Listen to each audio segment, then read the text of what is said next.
Humour club ஃபங்க்ஷன்ல இந்த மகளிர் தினத்தை ஒட்டி ஒரு சிறப்பு உரையாற்றுவது மிக மிக மகிழ்ச்சி அடைகிறேன். இந்த மகிழ்ச்சி வேற எதுலையும் கிடைத்ததா எனக்கு ஞாபகம். ரொம்ப அதற்கு எல்லாருக்குமே ஒவ்வொருத்தருக்குமே ரொம்ப நன்றி சொல்ல விரும்புகிறேன். ஸோ மகளிர் தினம், மகளிர் உரிமை, மகளிர் நலம் அப்படிலாம் நிறைய பேசுகிறோம். அதில் ஏதாவது உங்களுக்கு என்ன ஒரு அபிப்பிராயம், ஒரு கருத்து, மேபி இங்கே முன்னாடி இருக்கிற சில பெண்கள் சொல்லலாம். அப்படின்னா என்ன நினைக்கிறீங்க? இன்டராக்டிவாக பண்ண போகிறேன். நானே பேசிகிட்டு இருந்தால் அப்புறம் உங்கள் எல்லாருக்கும் தூக்கம் வந்துடும். ஸோ ஒரு இன்டராக்டிவாகவே பண்ண போகிறேன். ஒரு மைக் அங்கே ஃப்ரண்ட்லேயே கொடுத்துடலாம். ஏதாவது உங்களுக்கு என்ன தோணுது? ஒரு ஷார்ட்டாக அதோட டெஃபினேஷன் சொல்லலாம், இல்லை நீங்கள் என்ன அதை என்னென்னு சொல்லுவீங்க? என்ன ஃபஸ்ட்டு லேடிஸ்க்கு சான்ஸ் கொடுப்போம், இல்லை அவங்க பேச ஆரம்பிக்க மாட்டாங்க. பசங்க திடீர்னு கொஞ்சம் கோவப்படுறாங்க. கோவப்படுற நேரத்தில் இப்போ 2 பசங்க 2 சண்டை நடக்குது.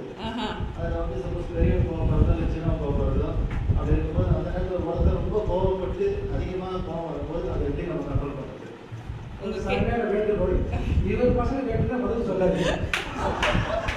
நடிச்ச தலைன்னு சொல்லி சப்போர்ட்.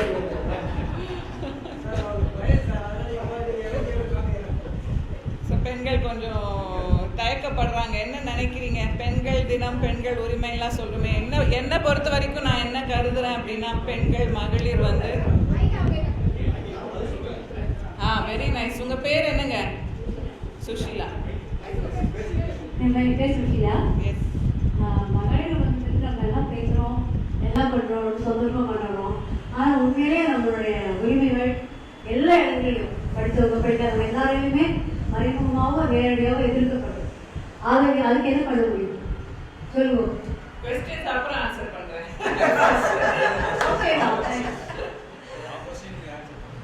மகளிர் நலம் அப்படின்னு நம்ம கருதும் போது 3 விதமா அட்லீஸ்ட் 3 பார்ட்ஸா நம்ம அதை கன்சிடர் பண்ணணும். உடல் நலம், மகளிருடைய மனநலம், அடுத்தது அவங்களுடைய சமுதாயத்தில் உள்ள நலம். ஒத்துக்கிறீங்களா? இது 3மே முக்கியம். இதுல முக்கியமா பெண்கள் அவர்களுடைய உடல் நலத்தை மட்டும் நெக்லெக்ட் பண்றாங்க. நெக்லெக்ட்னா என்ன? அதை ஒரு பொருட்டா கருதாமல் அதற்கு ஒரு முக்கியத்துவம் கொடுக்காம அதை அலட்சியப்படுத்துறதுனால நிறைய வியாதிகள் இப்போ லேட் ஸ்டேஜஸ்ல அவங்க சரி ஒன்றும் இருக்காது. அதே அவர்கள் கணவருக்கோ மகனுக்கோ ஏதாவது ஒன்றுனா உடனே டாக்டரை பார்க்கணும்னு போறவங்க, அதே பெண்கள் அஃப்கோர்ஸ் அவங்க ரெஸ்பான்சிபிலிட்டினால அவங்க அந்த குடும்பத்துக்கு செய்யக்கூடிய சேவைனாலே எதுனாலும் எக்ஸாக்டாக தெரியல. பட் அது ஒரு கல்ச்சரல் திங்காக இங்கே நம்ம கண்ட்ரியில் பார்க்குறோம், இந்தியாவில் பார்க்குறோம். பட் அதுவும் இப்போ மாறிக்கிட்டு தான் வருது. எஸ்பெஷலி இப்போது ஹார்ட் அட்டாக் அப்படின்னா ஒரு ஹார்ட் டிசீஸ் இல்லையா? அது ஒரு உயிர்கொல்லி நோய். இது எல்லாருக்குமே தெரியும். அது ஆண்களை நிறைய தாக்குமா, பெண்களை நிறைய தாக்குமா? Very good. ஆண்களை நிறைய தாக்கி கொண்டு இருந்தது.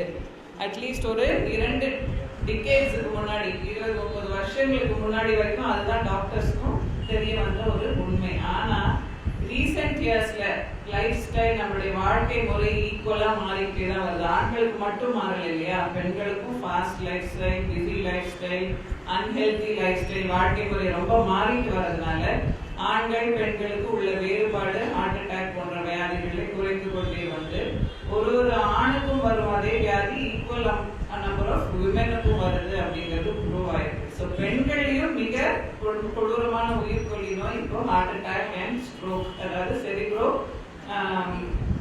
வாஸ்குலர் டிசீசஸ் அப்படின்னு சொல்றோம், கார்டியோ வாஸ்குலர் டிசீசஸ் அப்படின்னு சொல்றோம். ஹார்ட் அண்ட் ரத்த குழாய் சம்பந்தப்பட்ட வியாதிகள்.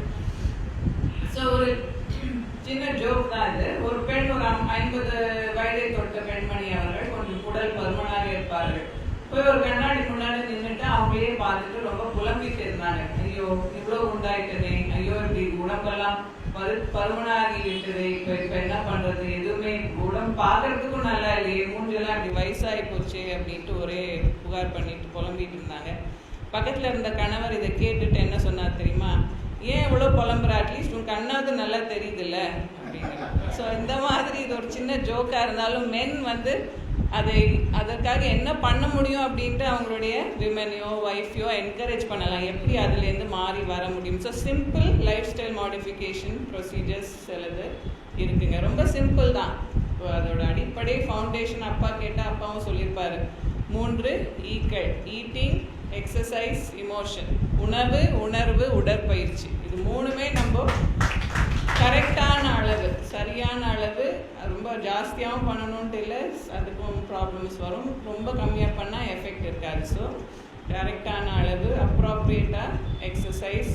எப்பயுமே மென்டல் ஸ்டேட், அதாவது இமோஷனல் ஸ்டேட்டை ஒரு பேலன்ஸில் மெயின்டைன் பண்ணுறது. 3வது enough of appropriate balanced diet. So இப்போ ஏன் பெண் புத்தி பின் புத்தின்னு அந்த காலத்தில் சொல்லியிருப்பாங்க? நிறைய பழமொழிகள் சொல்லியிருக்காங்க. அதை ஆராய்ச்சி பண்ணி பார்த்தா நம்மளுக்கும் ஒரு இன்ட்ரெஸ்டிங்காக இருக்கும். Very good.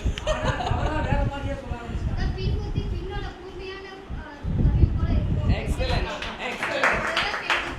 ரொம்ப சந்தோஷம். நான் நினைத்து வந்த பதில் அதாக தான் இருந்தது. ஸோ அது ஒரு என்ன சொல்றது, ரிடில் மாதிரி, பின் மாதிரி ஷார்ப்பா, அந்த அளவுக்கு ஒரு கூர்மையான ஒரு அறிவு இருக்குன்றதுனால அப்படி சொல்லியிருக்கலாம். பட் அப்கோர்ஸ் அது உண்மை கிடையாது. அவங்க ஏதோ ஒரு ரீசனுக்காக சொல்லியிருக்காங்க. இவர் அழகாக நம்ம நண்பர் சொன்னார், அவர்கள் முதலியே பின்னாடி நடக்கக்கூடியதை அறிந்து அறிந்து அதை விளக்கக்கூடியவர்கள் அப்படின்னு சொன்னார்.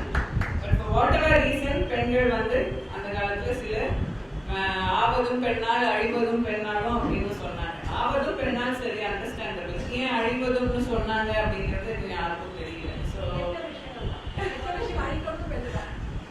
ஸோ அழிப்பதும், அதாவது தீயதை அழிப்பதும் பெண்ணுன்னு இருந்திருக்கலாம். அது மாறி மாறி மாறி அப்படி நம்ம பேச்சு வார்த்தையில அப்படி அழிவதும்னு வந்திருக்கலாம்.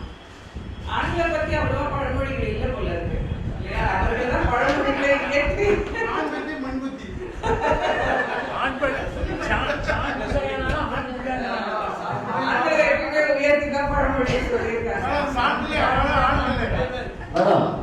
ஒரு நாளெல்லாம் தேடி ஒரு படம் எடுத்து வந்துடுறாங்க. திருப்பி 2 நாள் வந்து அதே படம் எதுவுமே மாத்துறாங்க. அவர்களோட பிறப்பு உரிமைங்கிறது. நான் சொன்ன மாதிரி இப்போ ஒரு சில, ஃபார் இன்ஸ்டன்ஸ் ஹைப்பர் டென்ஷன் இல்லையா, அதிகமான ரத்த அழுத்தம், அதை பற்றி கேள்விப்பட்டிருப்பீங்க. ஒரு நார்மல் பிளட் ப்ரெஷரோட அதிகமாகும் போது அதை ஹை பிபி, ஹைப்பர் டென்ஷன் அப்படின்னு சொல்றோம். அதே மாதிரி சர்க்கரை வியாதி, அதாவது ரத்தத்தில் இருக்க வேண்டிய சுகர், சர்க்கரை அளவு அதிகமாகும் போது தான் அதை டயபெட்டிஸ் இல்லை சர்க்கரை வியாதின்னு சொல்றோம். 3வது ஹை கொலஸ்ட்ரால், கொழுப்பு அதிகமா இருக்குன்றது. கேள்விப்பட்டிருக்கீங்களா? கேள்விப்பட்டிருக்கீங்க. குண்டானவங்களுக்கு தான் கொழுப்பு அதிகமா இருக்குமா? அப்படி இல்லையா? அப்படி இல்லை. அது முக்கியமான ஒரு கருத்து. குண்டா இருக்கிறவங்களுக்கு கொழுப்பு அதிகமா இருக்கும், ஒல்லியா இருக்கிறவங்களுக்கு அது இயல்பாகவே கொழுப்பு நார்மலா இருக்கும்ன்றது ஒரு தப்பான ஒரு கருத்து. அது irrespective of அவங்க பாடி ஸ்ட்ரக்சர் எப்படி இருந்தாலுமே அவர்களுக்கு ரத்தத்தில் கொழுப்பு அதிகமாக இருக்க வாய்ப்பு உண்டு. இப்போ நான் சொன்ன 3மே ஹை பிபி, ஹை சுகர், அதாவது டயபெட்டிஸ், அப்புறம் கொலஸ்ட்ரால், கொழுப்பு சத்து அதிகமாக இருக்கிற 3மே சைலண்ட் கில்லர்ஸ் அப்படின்னு பேர். அதாவது அது வர்றது, அது இருக்கிறதே சத்தமே தெரியாது, அதோடைய அறிகுறிகளே எதுவுமே இருக்காது. ஆனால் சடனா உயிரை பறிக்கக்கூடிய தன்மை வாய்ந்த வியாதிகள். ஸோ இது எப்படி இருக்கா இல்லையான்னு கண்டுபிடிக்க முடியும்? எந்த வயதுக்கு மேல பண்ணலாம் ரெகுலர் செக்அப்? Very good. நீங்களா நிறைய லிட்ரேச்சர் படிச்சிருக்கீங்க நினைக்கிறேன். 40 வயதுக்கு மேல எல்லாருமே எவ்ரி இயர் செக்அப் பண்ணிக்கணுங்கிறது ப்ரூவ் ஆயிருக்கு. இப்போ ரீசெண்டா அமெரிக்கன் ஹார்ட் அசோசியேஷன்ல என்ன சொல்லியிருக்காங்கன்னா 20 வயது, அதாவது காலேஜ்லாம் முடிச்சு வேலைக்கு போகிறாங்க, இல்லை அப்பதான் காலேஜ்ல படிக்க ஆரம்பிச்சிருப்பாங்க, அந்த வயதுலேயே பேட் ஹேபிட்ஸ்லாம் ஃபார்ம் ஆக ஆரம்பிக்குது. அன்ஹெல்தி லைஃப் ஸ்டைல் அப்பதான் செட்டின் ஆகுது. ஸோ அப்போலேருந்து 20 வயதுக்கு அப்புறமே ஒரு நபருமே, ஆணோ பெண்ணோ, ஒரு வாட்டி செக் பண்ணிட்டு எவ்ரி 5 இயர்ஸ், 5 வருடத்துக்கு ஒரு வாட்டி செக் பண்ணிக்கிட்டே இருக்கணும். மோஸ்டோ அவங்க ஃபேமிலி ஹிஸ்ட்ரி இருந்தா, புரியுதுங்களா? ஃபேமிலி ஹிஸ்ட்ரினா அவங்க குடும்பத்துல யாருக்கோ, தாத்தாக்கோ, பாட்டிக்கோ, அப்பா அம்மா, சுற்று வட்டாரத்துல அவங்களுக்கு இந்த மாதிரி வியாதிகள் இருந்தா அப்படிங்கிறது. இது 20 வயது, அந்த 20 வயசுல யாராவது யோசிக்கிறோமா ஹெல்த்தை பத்தி? அன்லைக்லி. ஸோ இப்போ அந்த ட்ரெண்டு மாறணும். இன்ஃபேக்ட் 20 வயதில் ஸ்மோக்கர், அதாவது சிகரெட் பழக்கமுடைய, புகைப்பிடிப்பு பழக்கமுடையவர்களாக இருந்தால் அந்த வயதில் நிறுத்திவிட்டால், ஆரம்பத்திலேயே அதை நிறுத்திவிட்டால் கம்ப்ளீட்டா நான் ஸ்மோக்கருடைய ஹெல்த் மாதிரி அவங்க நல்ல ஹெல்த்ல இருக்க முடியும் அப்படின்னு ப்ரூவ் ஆயிருக்கு. எனி ஏஜ்ல ஃபார் தட் மேட்டர், எந்த வயதில் குவிட் பண்ணாலும், அந்த புகைப்பழக்கத்தை நிறுத்தினாலும் within a year or two அவங்களுக்கு நல்ல ஒரு உடல் நலம் திரும்பி விடும். அதோடைய கெட்ட அந்த பேட் எஃபெக்ட்ஸ்லாம் போய் நல்ல ஹெல்த் வந்துடும் அப்படிங்கிறது இப்போ சயின்டிஃபிக்காக ப்ரூவ் ஆயிருக்கு. ரொம்ப ஒரு முக்கியமான பாயிண்ட். சரி, இது வரைக்கும் உங்களுக்கு ஏதாவது டவுட்ஸ் இருக்குங்களா? ஸோ ஹார்ட் அட்டாக் ஒரு ஆண் பெண் ரெண்டையுமே அட்டாக் பண்ணணும்னு பார்த்துட்டோம். வயது வேறுபாடு எதுவும் இருக்குங்களா? Very good. நிறைய பேர் பேசுறது நீங்க எங்க அப்பா பேசுறதே கேட்டிருப்பீங்கன்னு நினைக்கிறேன். 60 வயதுக்கு மேலதான் தாக்குன்றது அதுவும் ஒரு அந்த காலத்து ஒரு பிலீஃப். இப்ப வயது வித்தியாசம் இல்லாம இளம் வயதினரையும் தாக்கி கொண்டிருக்கிறது. காலேஜ் பசங்க அப்பதான் வேலைக்கு போக ஆரம்பிச்சிருப்பாங்க. Sudden massive heart attack within seconds or minutes உயிரை எடுக்கக்கூடிய ஒரு நிலை ஏற்படுகிறது. எதனால நடந்தது அப்படிங்கிறது சில ஹைபோதசிஸ் உண்டுங்க. மோஸ்ட் இம்பார்ட்டன்ட் ஹைபோதசிஸ் வந்து டெவலப்பிங் கண்ட்ரீஸ்ல இப்போ அதிகமாயிட்டு இருக்கு. இந்தியா, சைனா, அதாவது அந்த டெவலப்பிங் கர்வோட இந்த ஹெல்த் பர்டன்ஸும் அதிகமாயிட்டு இருக்கு. வேற வெஸ்டர்ன் கண்ட்ரீஸ்ல முன்னாடிலாம் ஐயோ அமெரிக்கர்களா அவருக்கு தான் நிறைய ஒபிசிட்டி, உடல் பருமன், ஹார்ட் அட்டாக் வரவங்களாம் நிறைய பார்த்துட்டு இருந்தோம். இப்போ அவர்களிடையே குறைந்து விட்டது. ஏன்னா அவங்க நிறைய ப்ரிவென்ஷன், அதாவது தடுப்பு, அந்த தடுக்கிறதுக்கான நிறைய ஒரு வழிமுறைகளை பின்பற்ற ஆரம்பித்து விட்டார்கள். இப்போ யோகாசனா அப்படிங்கிறது எங்க நிறைய பண்றாங்கன்னு நினைக்கிறீங்க? இந்தியாலயா அமெரிக்காலயா? எக்ஸலண்ட். ஏன் இங்கதானே அதெல்லாம் ஆரம்பிச்சுது. இங்க ஆரம்பிச்சு யோகா அப்படிங்கிறது ஒரு டைப் ஆஃப் எக்ஸசைஸ். அது வந்து ரிலீஜியஸா, அதாவது மதத்தோட சார்பு கொண்டுதான் பண்ணணுங்கிறது இல்லை. அது ஜஸ்ட் ஒரு type of exercise, mind body exercise அப்படின்னு சொல்றோம். நம்முடைய மனதையும் உடலையும் ஒரு மனதாக கொண்டு வந்து அதை ஒரு பர்டிகுலர் டியூரேஷனுக்கு தினமுமே செய்யக்கூடியதுதான் இந்த யோகா ஆர் மெடிடேஷன் அப்படிங்கிற ஒரு கலை.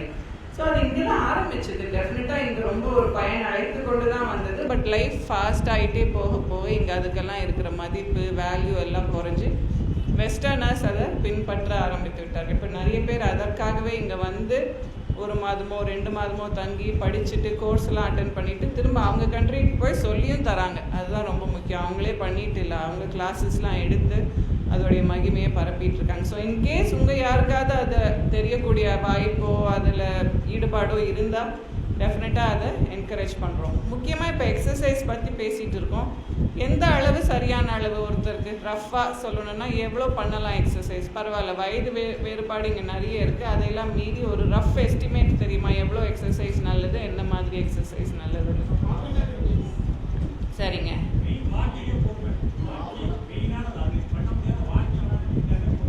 Very good. ஸோ இவர் அழகாக சொன்னார், வாக்கிங் ஒரு முக்கியமாக நல்லா பண்ணக்கூடிய எக்ஸசைஸ்னு. அதோட மகிமை அப்படிங்கிறது ரொம்ப முக்கியம். ஏரோபிக் எக்ஸசைஸ்ங்க. நல்லா ஒரு கையை காலை நல்ல ஒரு மூவ்மெண்ட்டோட, அதாவது ஒரு weight lifting 2 types of exercise இருக்குது. Aerobic exercise, anaerobic exercise. Weight லிஃப்டிங்லாம் ஆன்ஏரோபிக்கில் வரும். அதுவும் கெடுதல் கிடையாது, அதுவும் நல்லது தான். Provided small amount of weights ஒரு ரெகுலர் இன்டர்வல்ஸில் பண்ணும்போது. ஸோ வெயிட்ஸ்ன்னு நான் சொல்கிறது வெறும் இப்போ ஜிம்முக்கு போய் வெயிட் தூக்குறது மட்டும் கிடையாது. யோகாசனாவும் ஒரு ஃபார்ம் ஆஃப் வெயிட். அதாவது அவங்க வேறு வெயிட்டை தூக்குறது இல்லை, அவங்க ஓன் பாடியோடைய வெயிட்டையே அந்த பாஸ்டர்ஸில் அவங்க கேரி பண்ணுறாங்க. புரியுதா நான் சொல்கிறது? அதில் என்ன ஆகுதுன்னா மசில் ஸ்ட்ரென்தன் ஆகுது, ஜாயின்ட்ஸ் நல்லா ஸ்ட்ரென்தன் ஆகுது. ஏரோபிக் எக்ஸசைஸை நல்லா பண்ணக்கூடிய ஒரு கெப்பாசிட்டி கொடுக்குது. இப்போ ஒரு ஸ்விம்மர் பார்த்துருக்கலாம் நீங்கள், நிறைய நீச்சல் அடிக்கிறவங்க இல்லை ஓடுறவங்க, இப்போ மேரத்தான்லாம் நிறைய இங்கே பிக்கப் ஆயிடுச்சு. அவங்களுக்குலாம் வந்து ஏரோபிக் எக்ஸசைஸ் மட்டும் பண்ணாங்கன்னா, இதே ரெகுலராக டே இன் அண்ட் டே அவுட் பண்ணிட்டு இருந்தாங்கன்னா, இருக்கிற எஃபிஷியன்சியோட கம்பைன் பண்ணாங்கன்னா ஒரு few strength building exercises. Core மசில்ஸ்னால் என்னன்னு தெரியுமா? இங்கே நிறைய யங்ஸ்டர்ஸ் கூட இருக்கீங்க. Core muscles, core body muscles, வயிற்று பகுதியில் இருக்கக்கூடிய அந்த தசைகள் தான் கோர் பாடி மசில்ஸ். சரிங்களா? முக்கால்வாசி நம்ம பண்ணக்கூடிய எக்ஸசைசஸை சப்போர்ட் பண்ணக்கூடிய மசில்ஸ் அந்த வயிற்று பகுதியில் இருக்கக்கூடிய தசைகள். அதை ஸ்ட்ரென்தன் பண்ணாலே மோஸ்ட் ஆஃபன் என்ன ஆகிடும்? வயிற்று பகுதியை ஸ்ட்ரென்தன் பண்ணால் தொப்பை விழுமா? தொப்பை விழாது. தொப்பை விழறதுக்கு மோஸ்ட் இம்பார்ட்டன்ட் ரீசன் அந்த மசில் ஃப்ளாபியாக இருக்குது. அதாவது ஒரு தொலைன்ட்டு ஒரு கண்ட்ரோல் டோன் இல்லாமல் இருக்கிறதுனால தொப்பை அதிகமாக விழும். தொப்பை அதிகமாக விழுந்தால் என்ன ப்ராப்ளம்? 8 மடங்கு அவர்களுக்கு ஹார்ட் அட்டாக் வரக்கூடிய வாய்ப்பு உண்டு, தொப்பை இல்லாதவர்களுக்கு கம்பேர் பண்ணி. ஸோ இதெல்லாம் ஸ்டடீஸ், அதாவது லிட்ரேச்சர் பேஸ்டாக தான் நான் சொல்கிறேன். ஸோ இதை மாதிரி ஒரு சின்ன ஒரு டெக்னிக் தான், கோர் மசில் ஸ்ட்ரென்தனிங். அது பண்ணும்பொழுது தொப்பை விழுறதில்ல, நிறைய எக்ஸசைஸ் நல்ல ஒரு நீண்ட நேரத்துக்கும் பண்ண முடியுது, பாடி ஒரு நல்ல ஒரு டோன்ட் அப்பாக இருக்க ஒரு நல்ல வாய்ப்பு இருக்குது. ஸோ அது ஒரு சிம்பிள் டெக்னிக். ஸோ அதில் அந்த மெடிடேஷன், யோகா இதெல்லாம் பண்ணும்போதும் அந்த அப்டாமினல் வயிற்றுப்பகுதி தசைகள் டோன் அப் ஆகும். Plus exercise, regular walking, minimum 5 days a வீக்குக்கு 1/2 an hour every day, 5 days a week. அப்படின்னா 1/2 an hour into 5 எவ்வளோ minutes? 150 minutes, 2.5 hours per week எக்ஸசைஸ்க்காக அலோகேட் பண்ணுறது கஷ்டமா? ஈஸி தான். பட் நிறைய பேர் வந்து அதை கஷ்டம்னு ஃபீல் பண்ணுறாங்க. அவங்களுடைய TV time, serial time, maybe computer time, இப்போ ஐபேட் டைம், ஃபோன் டைம், இது எல்லாமே அவங்க கொஞ்சம் குறைச்சாங்கன்னா, அங்கேருந்து இங்கேருந்து 10-15 minutes எடுத்தாங்கனாலே அந்த 2.5 hours ஈஸியாக கிடைக்கும். அப்படி தானே? அப்படி இல்லையா? ரொம்ப கஷ்டமா? கஷ்டம் இல்லை. ஸோ அதில் பிரிஸ்காக நடக்கக்கூடிய போது நல்ல ஒரு ஆர்ம் ஸ்விங் இருக்கணும். சும்மா நடந்துட்டு அப்படியே ஸ்லோ பேஸில் அரட்டை அடிச்சுட்டே போனால் அந்த அளவுக்கு பெனிஃபிட் இருக்காது. அதுவும் பெட்டர், கவுச்சில் உட்காந்து டிவி பார்க்குறதோட சும்மா நடந்து போனாலே பெட்டர். ஸோ ரிலேட்டிவாக நான் சொல்கிறேன். பட் நல்ல ஒரு பிரிஸ்காக 1/2 an hour per day, 5 days a week, Saturday Sunday வேணால் கூட லீவ் எடுத்துக்கலாம், இல்லை சண்டே ஒரு வீக் டே நடக்க வேண்டியதில்லை. பட் இந்த மாதிரி நடக்கும்பொழுது அதோடைய பெனிஃபிட்ஸ் வந்து ஏராளமாக இருக்குது. ஸோ சில விமன் என்ன சொல்கிறாங்க, லேடிஸ் நாங்கள் தான் வீட்டில் எப்போ பார்த்தாலும் வேலை செஞ்சுட்டே இருக்கிறோமே, கடைக்கு போகிறோம், காய்கறி வாங்குகிறோம், வீட்டில் எல்லா வீட்டு வேலையும் பண்ணுறோம், இதையும் தாண்டி நடக்க போகணுமா அப்படிங்கிறது ஒரு ஆஃபன். மோஸ்ட்லி எங்கள் பேஷண்ட்ஸ் எல்லாம் லேடிஸாக இருந்தால் இந்த கேள்வி கேட்குறாங்க. டெஃபினட்டாக அதெல்லாம் எக்ஸசைஸில் சேராது. அதெல்லாம் உங்களுக்கு ஒரு ஆக்டிவிட்டியாக இருக்கலாம். பட் எக்ஸசைஸ் அப்படிங்கிறது ஒரு செப்பரேட் ஆக்டிவிட்டியாக இருக்கணும். Involve with your house work, உங்கள் வேலைக்காக நீங்கள் மாடிப்படி ஏறி இறங்கலாம், டெஃபினெட்லி அதுவும் it adds on to the activity. But provide நீங்கள் 1/2 an hour or so allot பண்ணிங்கனாலே உங்கள் மைண்ட் வந்து காம் ஆகி பாடியும் அந்த ஃபுல் எக்ஸசைஸோடைய பெனிஃபிட்டை எடுத்துக்கிறதுக்கான ஒரு நல்ல வாய்ப்பு. ஸோ இப்போ நியூட்ரிஷன் பார்த்தா பேலன்ஸ் நியூட்ரிஷன் சொல்கிறோம். சாப்பிட்றோம், எல்லோரும் 3 வேளை ஆல்மோஸ்ட் சாப்பிட்றோம், அதுக்கப்புறம் எக்ஸ்ட்ரா கொஞ்சம் ஸ்நாக்ஸ் சாப்பிட்றோம். ஒரு டயட் பிரமிட், நியூட்ரிஷன் பிரமிட், முக்கோணம் கேள்விப்பட்டிருக்கீங்களா? பார்த்துருக்கீங்களா எங்கேயாவது? அதில் அடியில் என்ன இருக்கும்? ஒரு பிரமிடில் கீழ் பார்ட் நிறைய நம்ம உட்கொள்ள வேண்டியது என்னன்னு நினைக்கிறீங்க? இப்போ அவர் டைம் வச்சு சொல்கிறாரு, கரெக்ட். பிரேக்ஃபாஸ்ட் சாப்பிட்றது நல்லா சாப்பிடலாம், டின்னர் குறைச்சி சாப்பிடணுங்கிறது குட் பாயிண்ட். பட் நான் கேட்குறது ஃபுட்டில் நம்ம சாப்பிட்ற டிஃப்ரெண்ட் கைண்ட்ஸ் ஆஃப் ஃபுட்டில் Mrs. Lalita, I'm a big admirer of you. After hearing about all your service, நான் ரொம்ப உங்களை அட்மையர் பண்ணுறேன். அவங்க கரெக்டாக சொன்னாங்க, ஃப்ரூட்ஸ்ன்னு சொன்னாங்க. அதோட நம்ம அதை ஒரு ப்ராடர் இதுவாக எடுத்துக்கலாம், ஃப்ரூட்ஸ் அண்ட் வெஜிடபிள்ஸ், சரிங்களா? ஸோ அது வந்து பாட்டம் ஆஃப் த பிரமிடில் இருக்கணும். அது சின்ன பசங்க என்ன தெரியுமா சொல்கிறாங்க, போங்க மேடம் நீங்கள் வேறு, அதனால தான் அது யாருமே சாப்பிட முடியலன்னு அந்த பிரமிடில் அடியில் போட்டு புதைச்சிட்டாங்க. இப்படி தான் இருக்காங்க சின்ன பசங்க. ஏன்னா நம்ம தான் அவங்களுக்கு ரோல் மாடலாக இருக்கும். எக்ஸாம்பிள் யார் செட் பண்ணுறது? Parents. Unfortunately whether we like it or not, we set an example இல்லையா நம்ம குழந்தைங்களுக்கு. ஸோ பாட்டம் ஆஃப் த பிரமிடில் நேச்சுரல் ஃப்ரூட்ஸ் அண்ட் வெஜிடபிள்ஸ் சொன்னால், அடுத்த லெவலில் வந்து நீங்கள் சொன்ன மாதிரி கிரெயின்ஸ், அதாவது சீரியல்ஸ், நம்ம மாவுச்சத்து உள்ள பொருட்கள், அதுவுமே ஹோல் கிரெயின்ஸாக இருக்கணும். ஹோல் கிரெயின்ஸ்னால் அந்த வெளி தோலை நீக்காமல், அந்த ஹஸ்கை எடுக்காமல், பாலிஷ் பண்ணாமல். ஃபார் இன்ஸ்டன்ஸ் வெள்ளை சாதம்னு ஒன்று சாப்பிட்டுட்டு இருக்கோம் எல்லோரும், பொன்னியோ அது என்னவோ ஒரு சாதம், பாஸ்மதியோ, அதில் நியூட்ரிஷ்னல் வேல்யூ ரொம்ப ரொம்ப கம்மி. அன்ஃபார்ச்சுனேட்லி அதுதான் ட்ரூத். அதே மாதிரி ஒயிட் பிரெட்டு, அப்புறம் மைதாவால் செய்யப்பட்ட பொருட்கள், இதிலெல்லாம் நியூட்ரிஷ்னல் வேல்யூ ரொம்ப ரொம்ப கம்மி. அதற்கு பதிலாக ஹோல் கிரெயின் ஃபுட்ஸ், இப்போ ஹோல் கிரெயின் ஆட்டா கிடைக்குது, இப்போ சப்பாத்தி மாவு வாங்குறவங்களுக்கு ஹோல் கிரெயின், மல்டி கிரெயின், இல்லை நம்ம பழைய இந்த இதெல்லாம் இருக்குது இல்லைங்களா, சாமை, வரகு, குதிரைவாலி, இதெல்லாம் மில்லட்ஸ் அப்படின்னு சொல்லுவோம், சிறுதானியங்கள்னு சொல்லுவோம். இதெல்லாம் இப்போது கம்மிங் பேக் இன்டு ஃபேம், ரொம்ப அதிகமாக இப்போது மக்கள் யூஸ் பண்ணுறாங்க. ஏன்னா அதில் பாலிஷ் பண்ணலை, அதை ரொம்ப ரிஃபைன் பண்ணலை, ப்ராசஸ் பண்ணலை. அதில் இருக்கிற விட்டமின்ஸ், மினரல்ஸ், அயன் போன்ற எல்லா ப்ரோட்டீன்ஸ் போன்ற சத்துக்களும் அதிகமாக இருக்குன்றது. ஸோ ஆர்கானிக்னு நான் மென்ஷன் பண்ணல, I didn't bring that word specifically. ஏன்னா it is expensive. Organic food is expensive. சில பேரால் வாங்க முடியுது, பரவாயில்ல. ஆர்கானிக் வாங்க முடியலன்னா என்ன பண்ண முடியும்னா, நம்ம சாப்பிட்ற சாலட்ஸே சாப்பிட போகிறோம், ரா சாப்பிட போகிறோம். கேரட்ஸ்னால் பயப்படுறாங்க, அதில் கெமிக்கல்ஸ் இருக்குமோ, பெஸ்டிசைட்ஸ் இருக்குமோ. கொஞ்ச நேரம் தண்ணியில், வார்ம் வாட்டரில் லேசாக உப்பு கலந்த தண்ணியில் ஊற வச்சுட்டு நீங்கள் அதை தோலை சீவாமல் சாப்பிடலாம்.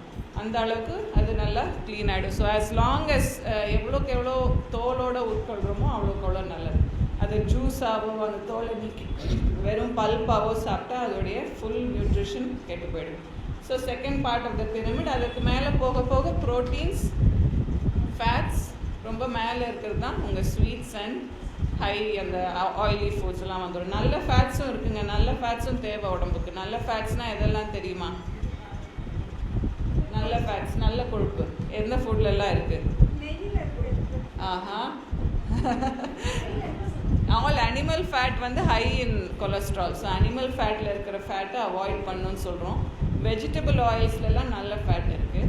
அதே மாதிரி நட்ஸு, நம்ம உட்கொள்ளக்கூடிய நட்ஸ் போன்ற பொருட்களில் நல்ல ஃபேட் இருக்குது. இதெல்லாமே ஆனால் கேலரிஸ் நிறைய தான். ஸோ ஸ்மால் குவான்டிட்டிஸில் தான் யூஸ் பண்ணுவோம். ஒரு டீஸ்பூன் எண்ணெய் யூஸ் பண்ணாலே கிட்டத்தட்ட 200 கேலரிஸ் உட்கொள்கிறோம். ஸோ நீங்கள் கான்ஷியஸாகவும் இருக்கணும். தேவையான அளவு சிறிதளவு தான் எண்ணெய் யூஸ் பண்ணணும். அதுலேயும் வெஜிடபிள் ஆயில்ஸ்ன்னு சொன்னேன், சனோலா, அந்த ரைஸ் பிரான் ஆயில், அரிசி தவிட்டு எண்ணெய், ஆலிவ் ஆயில், நல்லெண்ணெய், இதெல்லாம் டிஃப்ரெண்ட் குவாலிட்டிஸ் உள்ள எண்ணெய்கள். அப்பப்போ ஒன்று கொஞ்சம் யூஸ் பண்ணலாம். அதே மாதிரி நட்ஸ் யூஸ் பண்ணலாம். Refined is okay. ரிஃபைன்னா அதை கொஞ்சம் அவங்க ரிஃபைன் பண்ணுறாங்க. எந்த எண்ணெய் கெடுதல், வெளியே வச்சா உரையக்கூடிய எண்ணெய்கள் கெடுதல். நெய், வெண்ணெய், அப்புறம் அந்த பாம் ஆயில் போன்ற சப்ஸ்டன்சஸ் அதெல்லாம் வந்து யூஸ் பண்ணக்கூடாது. சரிங்களா? ஸோ இதெல்லாம் ஒரு சில முக்கியமான கருத்து. ஸோ டாப் ஆஃப் த பிரமிடில் நம்ம எடுத்துக்கக்கூடிய ஃப்ரைட் ஐட்டம்ஸ், ஸ்வீட் ஐட்டம்ஸ் இதெல்லாம் வந்து மேலே இருக்குது. ரொம்ப ரொம்ப ரொம்ப கொஞ்சமாக வாரத்துக்கு ஒரு முறை வேணுன்னா எடுத்துக்கலாம். இல்லாட்டி வேண்டாம்னா அதையும் அவாய்ட் பண்ணிடலாம். But allowed. அது எதுவுமே எடுக்கக்கூடாதுன்னா எப்படி டாக்டர், எப்படி உயிர் வாழ்றதும்? சரி, வாரத்துக்கு ஒரு வாட்டி எடுத்துக்கோங்க, பரவாயில்ல அப்படின்னு சொல்கிறோம். ஸோ அது வந்து நம்மளோட உயிர் வாழ்கிறதுக்கு தேவையில்லை. பட் நம்மளுடைய டேஸ்ட், நம்மளுடைய அந்த பழக்க வழக்கத்துக்காக கொஞ்சம் எடுத்துக்கிறோம். பட் அது ரொம்ப மினிமலாக எவ்வளோ எடுத்துக்கிறோமோ நல்லது. சால்ட், சுகர் அண்ட் ஆயில், இது மூணுத்தையுமே எவ்வளோக்கு எவ்வளோ குறைக்க முடியுமோ நல்லது. Sugar, oil, salt. SOS ஞாபகம் வச்சுக்கோங்க. SOSனால் என்ன, எதுக்கு யூஸ் பண்ணுவோம்? சேவை, உயிரை காப்பாற்றுங்க. அதே மாதிரி தான் இது மூணையும் எடுத்துட்டாலே நீங்கள் உயிரை நல்லா, அதை ஃபுல்லாக நீக்க வேண்டாம். மினிமலாக யூஸ் பண்ண வேண்டியது சால்ட், ஆயில் அண்ட் சுகர்.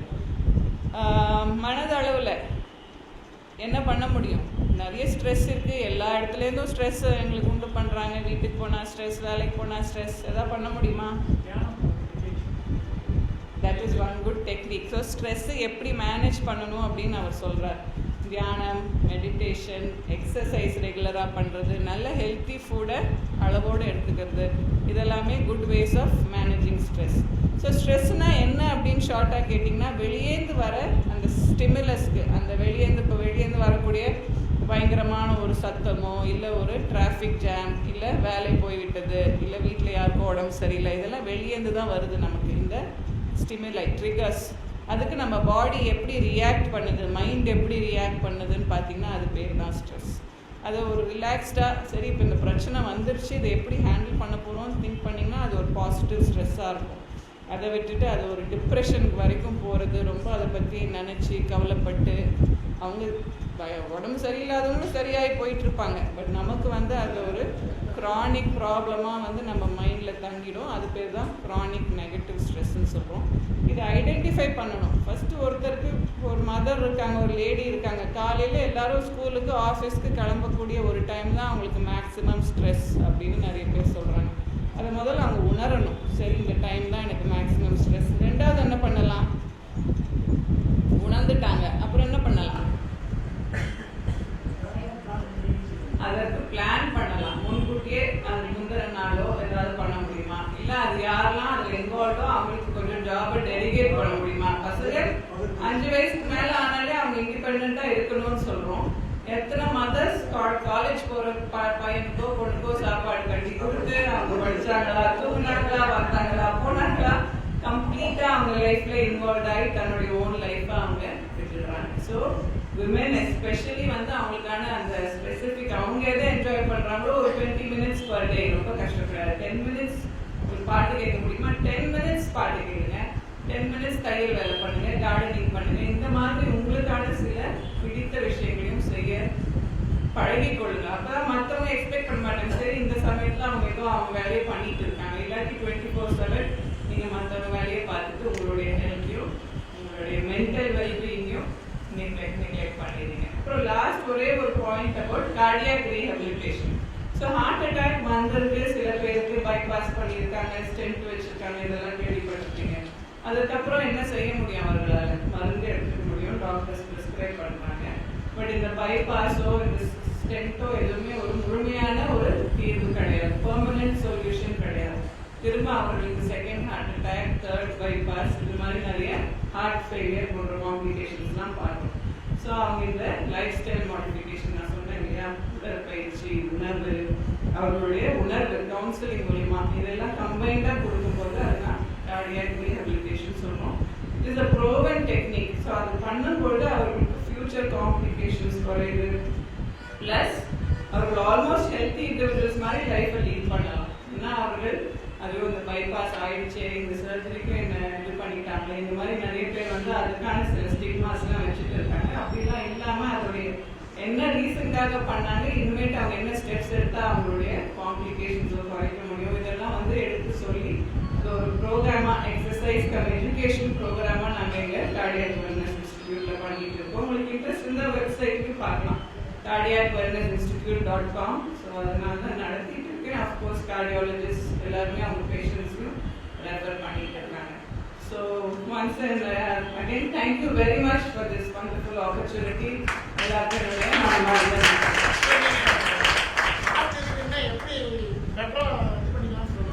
என்னங்க என்ன பண்ணலாம்? நீங்களே எனக்கு எல்லா ஆன்சர்ஸும் சொல்லிட்டீங்களே. ஸோ 3 விதத்தில் நீங்கள் உங்கள் உடம்பை பார்த்துக்கணும்னு சொன்னேன். சீரான உடற்பயிற்சி, சரியான உணவு, மனதளவில் எந்த பிரச்சனையிலையும் லாங் டேர்மாக சேர்த்து வச்சுக்காம இருக்கிறது. இது 3 பண்ணிட்டு இருந்தால் டெஃபினட்டாக உங்கள் ஹார்ட்டுக்கு இல்லை எல்லா உறுப்புகளுக்குமே அது பாதுகாப்பு. சரி, இப்போ ரிஸ்க் ஃபேக்டர்ஸ் வந்துருச்சுன்னே வச்சுக்கலாம்.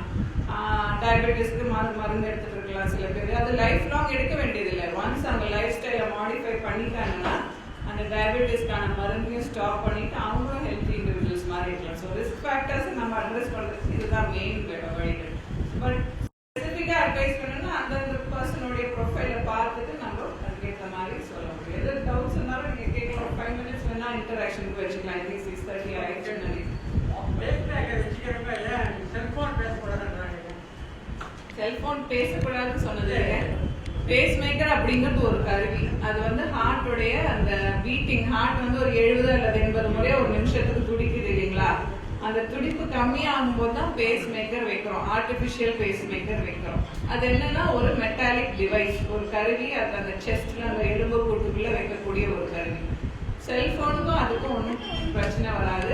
எப்போ பிரச்சனை வரும்னா, இப்போ ஏர்போர்ட்லலாம் அந்த மெட்டல் டிடெக்டர்ஸ் இருக்கு இல்லையா, அது வழியாக போய் நம்ம ஏதாவது வெப்பன்ஸ்லாம் வச்சுருக்கோமான்லாம் டிடெக்ட் பண்ணுற அந்த கருவிகள். அப்புறம் இந்த எம்ஆர்ஐன்னு ஒரு ஸ்கேன் கேள்விப்பட்டிருப்பீங்க. அது நம்மளுடைய நியூரோ அந்த இதெல்லாம் டிடெக்ட் பண்ணக்கூடிய ஒரு ஸ்கேன். இந்த மாதிரி சில மெஷின்ஸ்குள்ளே போகும்போது தான் அந்த பேஸ் மேக்கர் அந்த மெட்டல்னால சில ப்ராப்ளம்ஸ் வர வாய்ப்பு உண்டு. ஸோ அது மட்டும் இருக்குன்னு அவங்களுக்கு இன்ஃபார்ம் பண்ணிவிட்டு அவங்க அந்த ஸ்கேனர் வழியாக அவங்களை அனுப்ப மாட்டாங்க.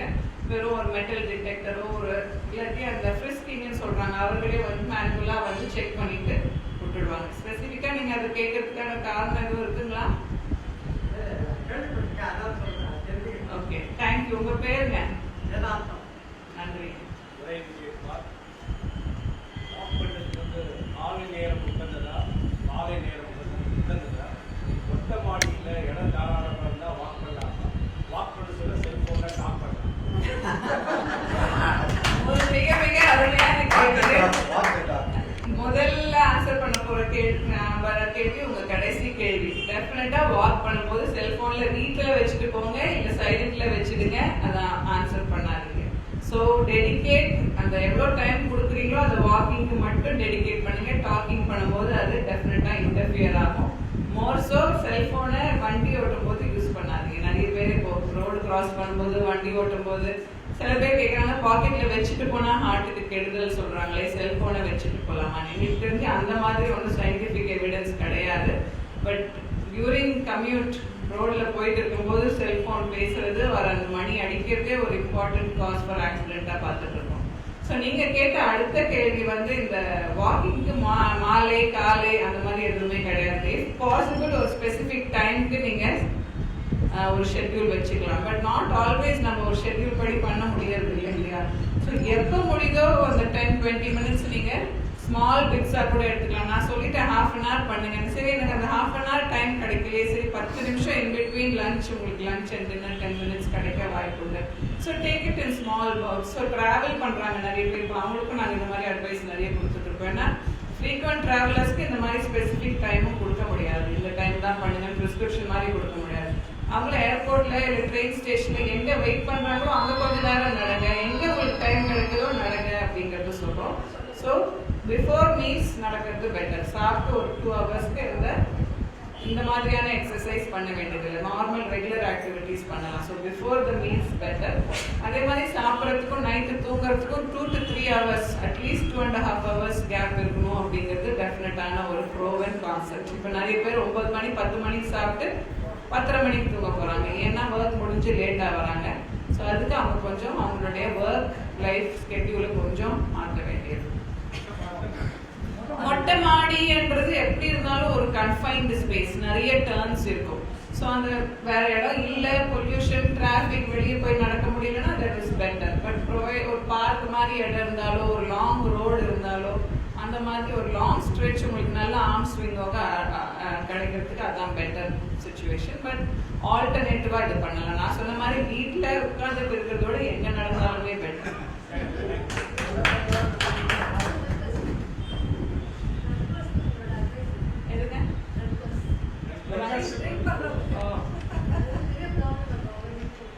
புரியுதுங்க. முக்கியமான ஒரு சோஷியல் ப்ராப்ளம் இருக்கு எக்ஸசிவ் ஆல்கஹாலிசம் இல்லையா, அதிகமாக குடிக்கிறது. ஸோ அது ஒரு நான் சொன்ன மாதிரி அதையும் அவர்கள் உணர்ந்து இல்லை ஃபேமிலியில ஒருத்தர் குடிகாரராக இருக்கிறார் அப்படின்னா அவரோட ஜாஸ்தியாக அவங்களுடைய சுற்று வட்டாரத்தில் அதாவது குடும்பத்தில் இருக்கிறவங்க பாதிக்கப்படுறாங்க. ஸோ நாங்கள் என்ன பண்ணுறோம், ஒன்று அவரை திருத்த ட்ரை பண்ணணும், இல்லாட்டி அட்லீஸ்ட் ஃபேமிலி ஒய்ஃப்க்கு குழந்தைங்களுக்கு சப்போர்ட் சிஸ்டம் கவுன்சிலிங் இதெல்லாம் கொடுக்க ட்ரை பண்ணணும். செரெனிட்டி ப்ரேயர்னு ஒன்று இருக்கு, கேள்விப்பட்டிருக்கீங்களா? Accept the things you cannot change, have courage to change the things you can and have the wisdom to know the difference. புரியுதுங்களா? ஸோ எதையெல்லாம் மாற்றி அமைக்க முடியாதோ அதை ஏற்றுக்கொள்ளுங்கள். எதையெல்லாம் மாற்றி அமைக்க முடியுமோ தைரியமா பிரேவா அதை போய் மாற்றுங்கள். இது ரெண்டுத்துக்கும் முதல்ல வித்தியாசத்தை அறிந்து கொள்ளுங்கள். கன்ஃபியூஸ் ஆகி இது நான் பண்ணணும்னு நினைக்கிறேன் முடியல அப்படின்னா உங்களுக்கு பிபி அதிகமாகி ஸ்ட்ரெஸ் அதிகமாகி ப்ராப்ளம்ஸ் வந்து நிறைய வாய்ப்பு. So alcoholism is a definite social problem. அதை வேரோட நம்ம அட்ரஸ் பண்ணி என்னங்க அதான் திருத்த முடியலன்னா அவங்களுக்கு ஒரு சில ஸ்பெஷல் கவுன்சிலிங் இதெல்லாம் இருக்கு, ஆல்கஹாலிக் அனானிமஸ் குரூப்ஸ் எல்லாம் இருக்கு. ஆனா அவங்க செல்ஃப் மோட்டிவேட்டடா இருக்கணும். அப்ப நீங்க கொஞ்சம் கவுன்சிலிங் எடுத்துக்கலாம். அது வந்து ஒர்க்கிங் சொல்யூஷன் அதுதான். ஸோ அவனால ரெஸ்ட் ஆஃப் த ஃபேமிலி, ஒரு இண்டிவிஜுவல்னால rest of the family affect ஆகுது. அது almost day in and day out பார்த்துட்டு இருக்கோம். So we have to give specific medical counseling for the affected people. ஏன்னா அந்த பர்டிகுலர் இண்டிவிஜுவல் நபர் வந்து மாறுறதுக்கு விருப்பம் இல்லை அப்படிங்கிற ஒரு காரணம். அதுக்கு என்ன பண்ணுவாங்க? எங்க வீட்டில் கொண்டு விட்டுருக்கோம். நல்லா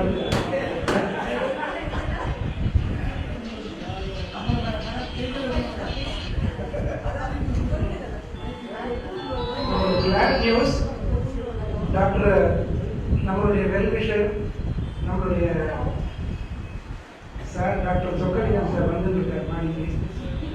அது லாட்டரி டிக்கெட்டில் ₹1 கோடி நினைச்ச மாதிரி இருக்குது. ஸோ வந்துருக்கேன் ஜஸ்ட் ஒரு 2 minutes. So I think it is getting late already after 3 hours. சொல்லுங்க சார்.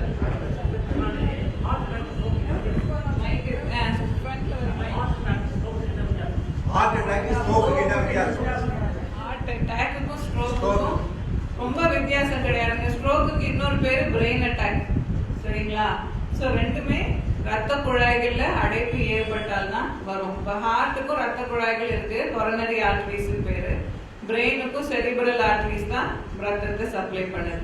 இது ரெண்டுத்துலயுமே ரொம்ப ரொம்ப நேரோவான வெசல்ஸ், அதாவது ரத்த குழாய்களுடைய அந்த சுற்றளவே 2 அல்லது 3 மில்லிமீட்டர், நம்ம முடியோட ரொம்ப ஒரு குறைந்த சுற்றளவு வாய்ந்த பிளட் வெசல். ஸோ அதுல அடைப்பு ஏற்பட்டால் வரக்கூடிய ப்ராப்ளம் தான் ஹார்ட் அட்டாக் ஆர் ஸ்ட்ரோக். அந்த அடைப்பை வந்து ஓவர் கம் பண்றதுக்கு தான் நம்ம சொல்ற இந்த மருந்துகள், லைஃப் ஸ்டைல் மாடிஃபிகேஷன். அடைப்பு ஏற்பட்டுருச்சுன்னே வச்சுக்கோ, ஒருத்தருக்கு 90% 100% ஒரு அடைப்பு இருக்கு ஒரு முக்கியமான ஹார்ட்டோடைய வெசல்ல, ரத்த குழாயில. அது ஏதாவது குறைக்க முடியுமா, மாற்ற முடியுமா, கரைக்க முடியுமா தெரியுமா? இல்ல அது பர்மனண்டா?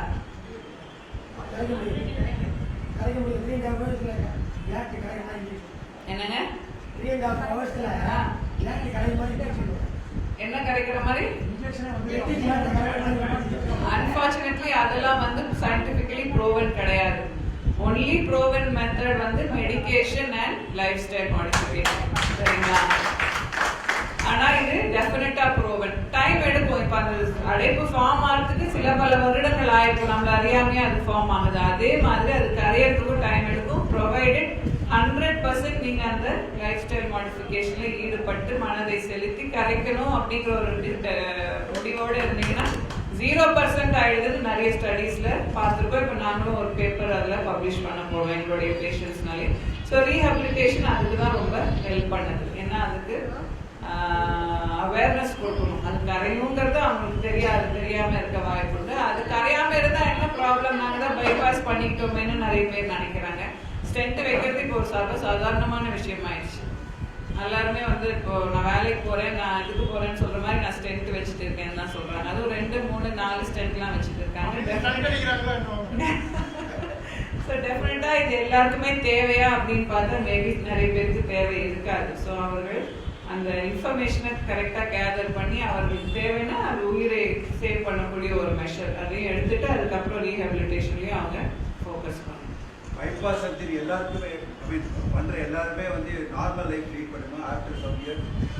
பண்ண முடியுமான்னு கேட்குறீங்களா? பண்ண முடியும்னு நினைக்கிறீங்களா, முடியாதுன்னு நினைக்கிறீங்களா? சில பேர் நடந்துட்டு சில பேர் நடக்கல. ஏன்னா அந்த ஃபர்ஸ்ட் ஆகக்கூடிய அந்த ஹார்ட் அட்டாக் உடைய இம்பாக்டை பார்க்கணும். அது எந்த அளவுக்கான அட்டாக், எத்தனை ரத்த குழாய்கள் அந்த சமயத்துல அடைபட்டிருந்தது, அப்பவே காம்ப்ளிகேஷன் சில பேருக்கு ஸ்டார்ட் ஆயிடும். சிவியரா ஹார்ட் ஃபெயிலியர் வந்துடும். இல்லாட்டி so prevention is the best. அது பண்ண முடியலனா தான் அடுத்தது ஹார்ட் அட்டாக் வந்தவர்கள், பைபாஸ் பண்ணவர்கள் எப்படி காம்ப்ளிகேஷன்ஸை குறைக்கணுன்றது பார்க்கணும். ஸோ பிரைமார்டியல் ப்ரிவென்ஷன் அப்படின்னா இந்த ரிஸ்க் ஃபேக்டர்ஸ் வரதுக்கு முன்னாடியே 5-6 வயது குழந்தைகள்லேருந்து அவர்கள் ஹெல்த்தி லைஃப் ஸ்டைலில் ஈடுபடணும். அது வந்து சொல்லி கொடுத்து ஃபோர்ஸ் பண்ணிலாம் வராது. எக்ஸாம்பிள் பேரண்ட்ஸ் செட் பண்ணி தான் அவங்கள லீட் பண்ண வைக்கணும். அதுதான் பிரைமார்டியல். பிபி இல்லை, சுகர் இல்லை, எந்த ரிஸ்க் ஃபேக்டர்ஸுமே இல்லை, அவேர்னஸ் இருக்கு. So that is primordial prevention. Primary ப்ரிவென்ஷன்னா என்ன? உடனே அதை ஐடென்டிஃபை பண்ணிக்கணும். சரி, பிபி இருக்கு, சுகர் இருக்கு, டாக்டர் கண்டுபிடிச்சிட்டாரு, இப்போ அதுக்கான மாத்திரைகள், லைஃப் ஸ்டைல் மாடிஃபிகேஷன், அது வந்து பிரைமரி ப்ரிவென்ஷன். செகண்டரி ப்ரிவென்ஷன் வந்து ஹார்ட் அட்டாக்கும் வந்துருச்சு, இல்லை ஸ்ட்ரோக் வந்துருச்சு, அதுக்கப்புறம் எப்படி காம்ப்ளிகேஷன்ஸை குறைக்கிறதுன்றது செகண்டரி ப்ரிவென்ஷன். டெர்ஷரின்னு ஒன்று இருக்கு, அது லேட்டர் ஸ்டேஜ் ஆஃப் ப்ரிவென்ஷன்.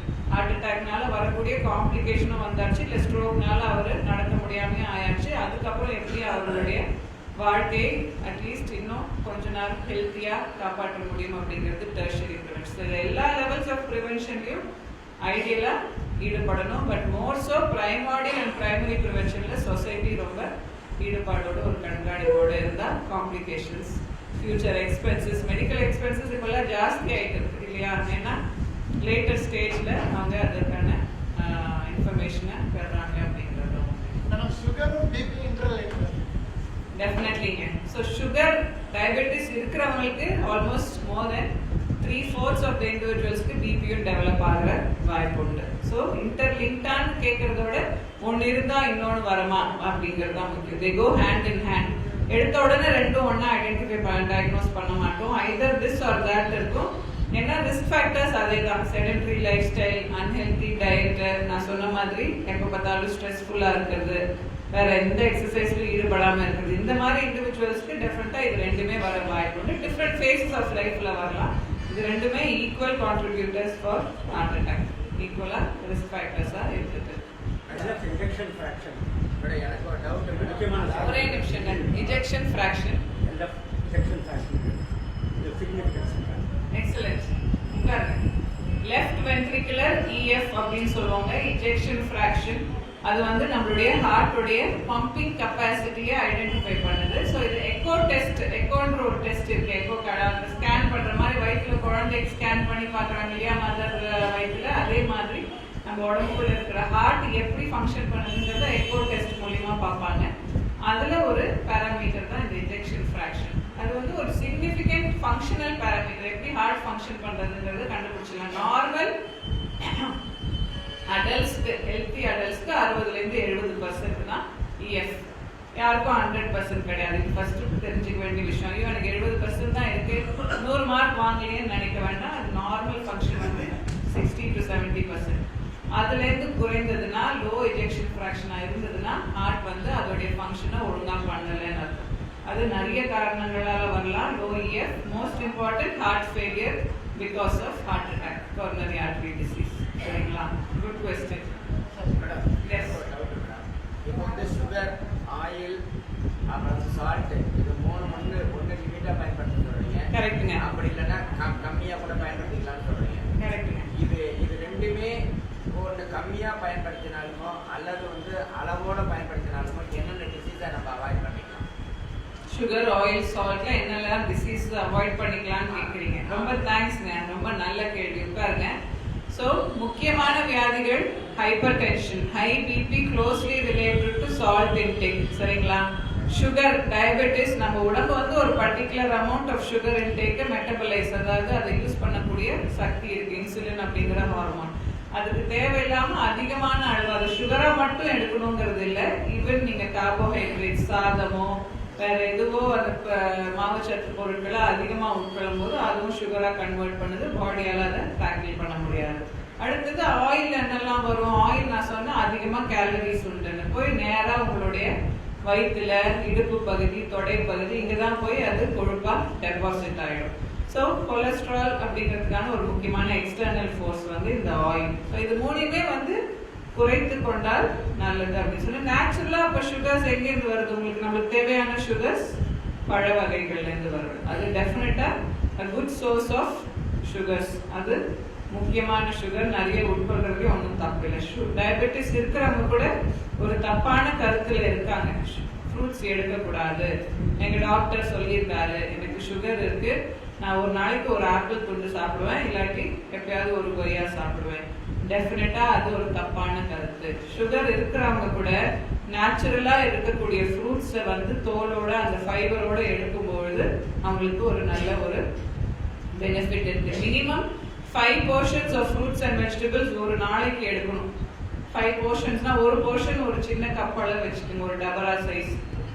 ஒரு நாளைக்கு அந்த டபரால 5 portions ஆஃப் ஃப்ரூட்ஸ், வேற வேற டிஃப்ரெண்ட் பழங்கள், நான் வேற வேற டிஃப்ரெண்ட் காய்கறிகள் எடுக்கிறோமா இல்லையா அப்படிங்கிறது நீங்களே தான் அசஸ் பண்ணி பார்க்கணும். முக்கால்வாசி 99% இங்கேயும் வெஸ்டர்ன் வேர்ல்டு எங்கேயுமே யாரும் அந்த ரிக்குவயர்மெண்ட்ஸை மீட் பண்றது இல்லை. இனிமேட்டு ஒரு வாரத்துக்கு நீங்க ஒரு சின்ன கோல் வச்சுக்கலாம், ஒரு குறிக்கோள். இந்த வாரம் ரெகுலரா நடக்கும். நீங்க எதுல ரொம்ப ஷார்ட் கம்மிங் இருக்கோ அதுல ஃபர்ஸ்ட் ஸ்டார்ட் பண்ணுங்க. கிராஜுவலா ஸ்மால் சேஞ்சஸ் பண்ணுங்க உங்க லைஃப் ஸ்டைல். நான் எடுத்த உடனே நாளையிலேருந்து every day 7 days a week 1 hour நடப்பேன்னு சொன்னீங்கன்னா அன்லைக்லி எதுவுமே பண்ண மாட்டீங்க. So keep a small goal, achievable goal. ஒரு வாரமும் அதுக்கு பில்ட் ஆன் பண்ணிட்டே போனீங்கன்னா at the end of 5 or 6 months ஒரு நல்ல ஒரு ஹெல்த்தி லைஃப் ஸ்டைல் டெஃபினட்டா வர வாய்ப்பு. இன்னொரு கேள்வி சால்ட் சம்பந்தமா. இப்போ சகோதரர் கேட்ட சால்ட்டை பத்தி எனக்கு ஒரு சின்ன சந்தேகம் இருக்கு. இப்போ இதுல சோடியம்னால தான் நமக்கு பிபி ஏறுதுன்ற ஒரு கருத்து இருக்கு. அதுல இந்த சோடியம் ஃப்ரீன்னு மார்க்கெட்ல சில சால்ட் மார்க்கெட் பண்ணிட்டு இருக்காங்க. அது உண்மையா யூஸ் பண்ண குறையுமா? ஏன்னா கொஞ்சம் வருஷத்துக்கு முன்னாடி 100% சோடியம் ஃப்ரீ சால்ட் ஹெச்ஓபியில் வச்சிருந்தாங்க. அதுக்கப்புறம் கம்பெனி ஸ்டாப் பண்ணியிருக்கு. அது எதனாலன்னு கேட்கறதுக்கு அந்த கம்பெனியில் பதில் சொல்லி யாரும் ஆள் இல்லை. ப்ரூவன் ரிசல்ட்ஸ் இல்லாததான் ஸ்டாப் பண்ணிட்டாங்க. இப்போ சில பிராண்ட்ல 50% சோடியம் ஃப்ரீ ஒரு வார்த்தை யூஸ் பண்றாங்க. அது மார்க்கெட்டிங் டெக்னிக்கா இல்ல உண்மையாவே அதை யூஸ் பண்ணா ரிஸ்க் கம்மியாகும்? தேங்க்யூ கவிதா. இட்ஸ் நல்ல முக்கியமான கேள்வி தான் அது. ஸோ சால்ட் நான் சொன்னது லிங்க்ட் டு ஹை பிபின்னு சொன்னேன், பட் அது ஒன்லி ரீசன் கிடையாதுங்க. ஸோ நிறைய காரணங்கள் இருந்தால் தான் கூட சேர்ந்து சில பல ஃபேக்டர்ஸ் இருந்தால் தான் ஹை பிபிங்கிற ப்ராப்ளம் வருது. ஸோ லோ சால்ட் அப்படின்னு நம்ம இந்த சால்ட் ஃப்ரீ இல்லை சுகர் ஃப்ரீலாம் விற்கிறது வந்து அந்த அளவுக்கு எஃபெக்டிவ் கிடையாது. So as much as possible added salt added சுகரை குறைக்கலாம். அதில் இப்போ இருக்கிற அந்த சால்ட் லைட்டுன்னு ஒன்று வருது, ப்ரிஃபரபிளி அதை யூஸ் பண்ணலாம். பட் என்ன கேட்டால் உங்களுடைய habit of using lot of சால்ட்டை நீங்கள் கிராஜுவலாக குறைக்கலாம். அது எப்படி குறைக்கலாம்? ஊறுகாய் டெஃபினட்டாக no, high in salt, high in oil, எல்லாத்துலேயும் ஹை. பேக்கெட் ஃபுட்ஸ் சின்ன பசங்களுக்கு இது ரொம்ப முக்கியம். ஈஸியாக வீட்டிலேருந்து கொண்டு போகக்கூடிய ஸ்நாக் ஐட்டம், சிப்ஸு, வேறு என்ன, லேஸு, அவங்க இல்லவே இல்லைன்ட்டாங்க, கொண்டு போகிறது இல்லைன்ட்டாங்க.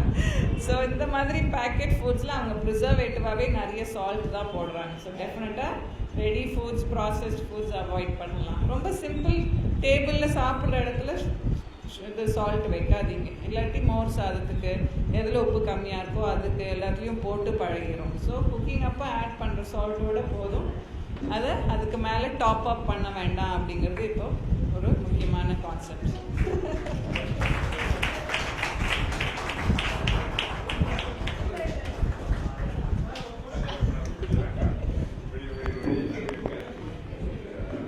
நமது ஹீரோ டாக்டர் சொக்கலிங்கம் ஐயா அவர்களே வருக வருக என்று வரவேற்கிறோம்.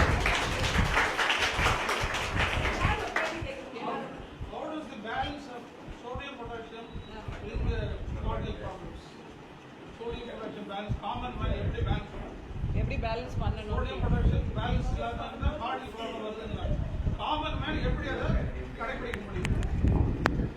தேங்க்ஸ்ங்க. உங்கள் பேருங்க? தேங்க்ஸ். முக்கியமாக அவர் கேட்கக்கூடியது இப்போ இந்த மினரல்ஸ் அப்படின்னு சொல்கிறோம், எலக்ட்ரோலைட்ஸ், சோடியம், பொட்டாசியம், அதெல்லாம் வந்து சால்ட்ஸ். இப்போ வாழைப்பழத்தை எடுத்துக்கிட்டிங்கன்னா அதிகமாக பொட்டாசியம் கண்டென்ட் இருக்குது, நல்லது தான் அது இல்லையா? வாழைப்பழம் அப்படிங்கிறது ஒரு அதிகமாக நம்ம கன்சியூம் பண்ணுற ஒரு ஃப்ரூட். அதே மாதிரி நம்ம சாப்பிடக்கூடிய வெஜிடபிள்ஸ், ஃப்ரூட்ஸ்லாம் சோடியம் உப்பு கண்டென்ட்டும் ஹிடனாக இருந்துட்டு தான் இருக்குது. ஸோ இதெல்லாமே நேச்சுரல் ஃப்ரூட்ஸில் வரும்பொழுது அது நமக்கு தீங்கோ ஒரு கெட்டதோ பேட் எஃபெக்டோ கொடுக்காது. இப்போ இளநீர் அப்படின்னு குடிக்கிறோம் இல்லையா? நிறைய பேர் இப்போ வெயிலுக்கு இளநீர் குடிக்கிறோம். என்ன பண்ணுது? அது நம்ம பாடியில் இருக்கிற சோடியம், பொட்டாசியம் எல்லாம் வேர்வையில் வெளியே போயிடும்போது அதை ரீப்ளேஸ் பண்ண ஹெல்ப் பண்ணுது. ஸோ இந்த மாதிரி நேச்சுரல் ஃபுட்ஸில் வரக்கூடிய சால்ட்ஸ், மினரல்ஸ் எல்லாம் டெஃபினட்டாக நல்லது. அது ஆடடாக பண்ணும்போது, எக்ஸ்ட்ராவாக எடுக்கும்போது அதிகமாகி நம்ம கிட்னிஸும் அதை யூஸ் பண்ணி வெளியேற்ற முடியல. அதை எக்ஸ்ட்ராவாக போய் நம்ம ஹார்ட்டுக்கு, பிரெயினுக்கு, மற்ற எல்லா உறுப்புகளுக்கும் தீங்கு விளைவு. பட் டைரெக்டாக சோடியம் அப்படின்னு பார்த்தா ஹார்ட் அட்டாக்ல கொண்டு போய் விடாது, பிபி ப்ராப்ளம் கிராஜுவலாக இன்க்ரீஸ் ஆகும். சோடியம், பொட்டாசியம் பேலன்ஸில் இருக்கணும். அது பேலன்ஸில் இல்லாட்டி பிபி ப்ராப்ளம் வரும், கிட்னி ப்ராப்ளம் வரும். இதெல்லாம் என்னங்க? நார்மல் பிபி 120 மேல் ரீடிங், கீழே ரீடிங் 80.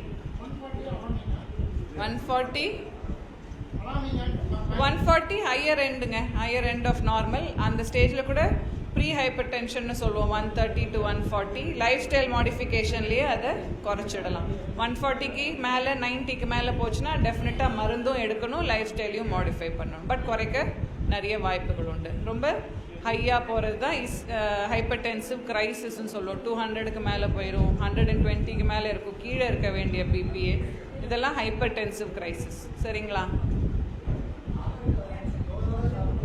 ஆமாங்க. Wax very good. தொட்டு பார்த்தாலே கொஞ்சம் அந்த வேக்ஸி ஃபீலிங் இருக்கும் சில ஆப்பிள்ஸில். ஸோ அதையும் சால்ட்டில் கொஞ்சம் few hours, ½ an hour 1 hour salt water, warm வாட்டரில் அந்த மெழுகை கரைஞ்சிரும் தான் சொல்கிறாங்க. பட் லோக்கல் மார்க்கெட்ஸில் வாங்குறதுல அவ்வளோவா போடுறது இல்லை. சில இம்போர்ட்டட் ஆப்பிள்ஸில் இந்த மாதிரி இதில் அந்த வேக்ஸ் கண்டென்ட் பார்க்குறோம். அது நீங்கள் கொஞ்சம் பார்த்து தெரிஞ்சுக்கலாம். அதுக்காக ஆப்பிள் அவாய்ட் பண்ணிடாதீங்க. ஃப்ரண்ட்டில் வாங்க, எனக்கு கேட்கல.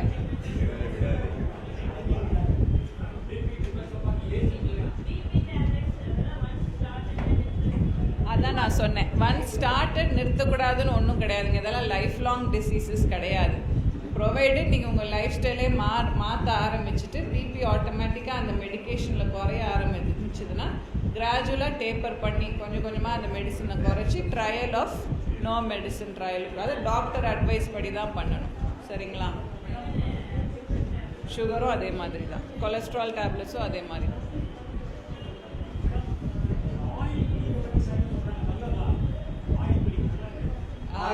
ஆயில் புல்லிங் இதிலெல்லாம் வந்து எனக்கு காம்ப்ளிமெண்ட்ரி மெடிசன் பற்றி நான் அவ்வளோவா எனக்கு எக்ஸ்பீரியன்ஸும் கிடையாது, அதை பற்றி கமெண்ட் பண்ணுறதுக்கும் கிடையாது. அதுக்கெல்லாம் சயின்டிஃபிக் எவிடன்ஸ் இல்லை. ஸோ அது உங்களுக்கு நல்லதாக ஒரு ஃபீலிங் இருந்துச்சுன்னா பண்ணலாம். பட் நம்ம சொல்கிற அந்த லைஃப் ஸ்டைல் மெஷர்ஸை டெஃபினட்டாக ஃபாலோ பண்ணலாம். அதுக்கு மேலே நீங்கள் ஆயில் புல்லிங் பண்ணிக்கலாம், வேறு எந்த டிஃப்ரெண்ட் டெக்னிக்ஸும் இப்போ நிறைய வந்துருக்கு. பட் பேசிக் இதை வந்து விட்டுட வேண்டாம். அதான் நான் இப்போ ரீசெண்டாக அதை பற்றி தான் மென்ஷன் பண்ணேன். அன்ஃபார்ச்சுனேட்லி சுகருக்கு டயபெட்டிஸ் இருக்கிறவங்க நிறைய ஃப்ரூட்ஸை அவாய்ட் பண்ணணுங்கிறது இப்போ ஒரு மித் மாதிரி இருக்குது. அதாவது ஒரு தவறான கருத்து தான். வாழைப்பழம் ரொம்ப பழுக்காத நிலையில் ஒரு சிறிய வாழைப்பழம் டெஃபினட்டாக எல்லாரும் ஒரு நாளைக்கு எடுக்கலாம். ரொம்ப ஓவராக ரைப் ஆகிடுச்சுன்னா அது அதிகமாக ஒரு சுகர் கண்டென்ட் இருக்குங்கிறது. ஸோ பிஃபோர் த மீல் உணவு சாப்பிட்றதுக்கு ஒரு 15-20 மினிட்ஸ், ½ அன் ஹவர் முன்னாடி எந்த பழமுமே எடுத்துக்கிட்டா அந்த பழத்துடைய பெனிஃபிட்டும் கிடைக்கும், நம்ம சாப்பிட்ற அளவும் குறையும் அப்படிங்கிறதும் ஒரு ப்ரூவன் கான்செப்ட். மாம்பழம், பலாப்பழம், சப்போட்டா இது மூணுத்துலேயுமே ரொம்ப அதிகமான சுகர் கண்டென்ட் உண்டு. அவாய்ட் பண்ணணும்னா கம்ப்ளீட்டாக இல்லை, மேபி அதுக்கேற்ற மாதிரி அன்றைக்கி 2 பீஸ் மாம்பழம் சாப்பிட்டிங்கன்னா கொஞ்சம் எக்ஸ்ட்ரா நடங்க. ஸோ தட் அந்த பாடி அந்த சுகரை மெட்டபலைஸ் பண்ணிடும். சரிங்களா? Last question from the audience வரை இந்த செஷன் க்ளோஸ் பண்றோம். ஏன்னா இது வந்து வெறும் ஹியூமன் கிளப் மீட்டிங்கா 6 மணிக்கு முடிக்கணும். கோஆபரேட். நான் வந்து क्वेश्चन ஒன்னு கேட்க போறேன். ஜஸ்ட் ஒரு இன்ஃபர்மேஷன் தான் சொல்றேன். Please. Last month I happen to see a Chinese magazine in which there is about acupressure and அதுல ஒரு வந்து என்ன சொல்றாங்க, ஷார்ப்புக்கு இப்போ பூரா ஃபிளாட்ஸ் ஆகி போச்சு, ஹவுசஸ் எல்லாம் போய் இது போட்டு, அதனால என்ன சொல்றேன், ஒரு ரூமுக்குள்ள நம்பர் 8 போட வேண்டியது 5 அடி டயாமீட்டர்ல, அதாவது 10 அடி வரணும். அது 20 நிமிஷம் கிளாக் வைஸ், 20 நிமிஷம் ஆன்டி கிளாக் வைஸ் பண்ணா it's good exercise everything else அப்படின்னு சர்டிஃபிகேட் பண்றேன். ரொம்ப நன்றி. வைஃப் வந்து அதை பண்ணிட்டு இருக்கேன், நான் வந்து கேட்கறதோ போயிட்டு இருக்கேன். அதுக்கு ஒரு முக்கியமான கருத்துங்க. இப்போ நான் திருவான்மியூரில் தான் இருக்கேன். வீடு திருவான்மியூர் பீச்லேயே ஒரு 8 போடுறதுக்கு ஒரு இடமே வச்சுருக்காங்க இப்போ. ஆனால் ஒரு முக்கியமான பாயிண்ட், அதில் சில இஷ்யூஸ் வரக்கூடும், ப்ராப்ளம்ஸ், கிடினஸ், மயக்கம் போடுறது, ஸோ இந்த மாதிரி இதெல்லாம் இருக்குது. அதுவும் ப்ரோவன் கிடையாது. நீங்கள் ஃப்ளாட்ஸ்ன்னு சொன்னீங்க, முக்கால்வாசி ஃப்ளாட்ஸில் ஆல்மோஸ்ட் எல்லா ஃப்ளாட்ஸுமே லிஃப்ட் மட்டும் இருக்காது இல்லையா, படிக்கட்டும் இருக்கும். 8 போடுறதுக்கு பதில் ஒரு 8 வாட்டி மேலே ஏறி இறங்கினா அது டெஃபினட்டாக உங்கள் மசில் ஸ்ட்ரென்த், உங்கள் ஏரோபிக் எக்ஸசைஸ் எல்லாத்துக்குமே அது காம்பன்சேட் பண்ணிவிடும். உங்கள் ஒய்ஃப் கிட்ட நான் சொன்ன ஒரு அட்வைஸாக இதை சொல்லுங்கள். ரொம்ப நன்றி. இந்த செஷனை நான் இன்னைக்கு ரொம்ப என்ஜாய் பண்ணேன்.